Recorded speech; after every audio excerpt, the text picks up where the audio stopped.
Nessa aula nós trabalharemos os aspectos da globalização. O primeiro aspecto mais importante no processo de globalização é o aspecto ligado à internacionalização de bens, de valores, de culturas, de hábitos. Na verdade, esse conceito de internacionalização ele tem sido cobrado com grande frequência em todos os exames. O Enem, dentre outros exames, também aborda a questão da internacionalização. A internacionalização é o processo caracterizado por um alcance internacional de um dado aspecto. Esse aspecto pode ser financeiro, esse aspecto pode ser cultural, esse aspecto pode ser meramente econômico ou atingir outras áreas da sociedade. Exemplos da internacionalização: Bolsa de Valores, o aspecto financeiro.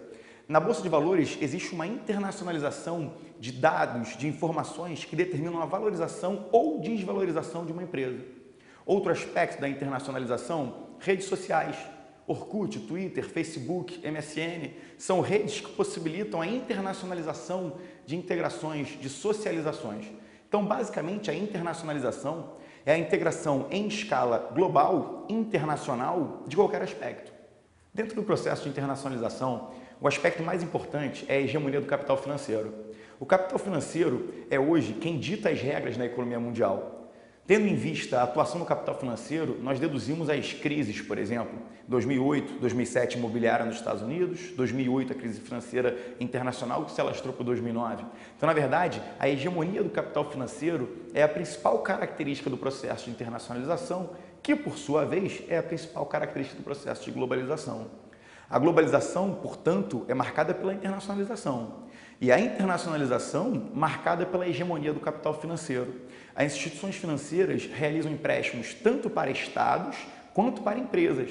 Tendo em vista que estados e empresas tocam o processo econômico, o capital financeiro exerce grande poder. A atuação do capital financeiro ela é refletida também através da atuação das transnacionais. Pois essas transnacionais, ou seja, as grandes corporações, as grandes empresas mundiais, têm uma relação direta com o capital financeiro. A relação é tão próxima que algumas transnacionais possuem seus próprios bancos. A GM, por exemplo, possui seu próprio banco. No caso brasileiro, a Votorantim tem seu próprio banco. Várias grandes empresas globais possuem seus próprios bancos. Assim, a globalização, que é marcada pela internacionalização, tem, sobretudo, como característica a atuação e o papel dessas grandes empresas transnacionais. Essas transnacionais são responsáveis em grande escala pela propagação do processo de globalização. Não só no aspecto econômico, de emprego, de integração econômica, mas no aspecto também cultural. Por exemplo, uma grande empresa de acessórios, a Nike, ao realizar uma propaganda, ela está influenciando o mundo inteiro com um padrão cultural advindo do padrão cultural norte-americano, que é o berço da Nike. Tanto assim que a Nike já realizou uma propaganda na qual ela apresentava jogadores do mundo inteiro treinando num aeroporto. Nada mais internacional do que um aeroporto. Perceba o aspecto das transnacionais influenciando no processo de globalização. Uma propaganda com jogadores de todas as nacionalidades dentro de um aeroporto.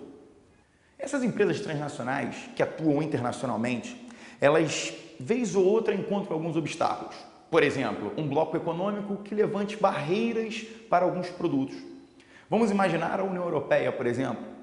Em determinado ponto, as empresas europeias, como a Adidas e outras empresas mais de bens de consumo, estão passando por determinadas necessidades. Necessitam de uma atuação protetora, protetiva do Estado. O que o Estado pode fazer se houver a necessidade? Levantar barreiras, dificultando, por exemplo, o ingresso de produtos da Nike, que venham de fora da Europa. Claro que essa situação foi hipotética, mas dentro dessa hipótese você percebe a possibilidade das barreiras influenciando a globalização. E essas barreiras podem ser geradas por um país ou por um grupo de países. Até porque uma tendência muito importante da globalização é a formação de blocos econômicos. A globalização, ao mesmo tempo que integra, também é marcada pela resistência local. Afinal, os países buscam proteção para competir no cenário internacional. Dentro desse contexto que existem blocos como o Mercosul, como a União Europeia. O Mercosul, por exemplo, é uma tentativa do Brasil, da Argentina, de proteção dentro do cenário competitivo global. Cria um favorecimento interno para que as empresas tenham um oxigênio a mais dentro desse bloco, dessa área, regionalmente falando, limitada. É claro, as empresas transnacionais penetram nesses blocos também, mas esses blocos representam, de certa forma, uma regionalização do comércio.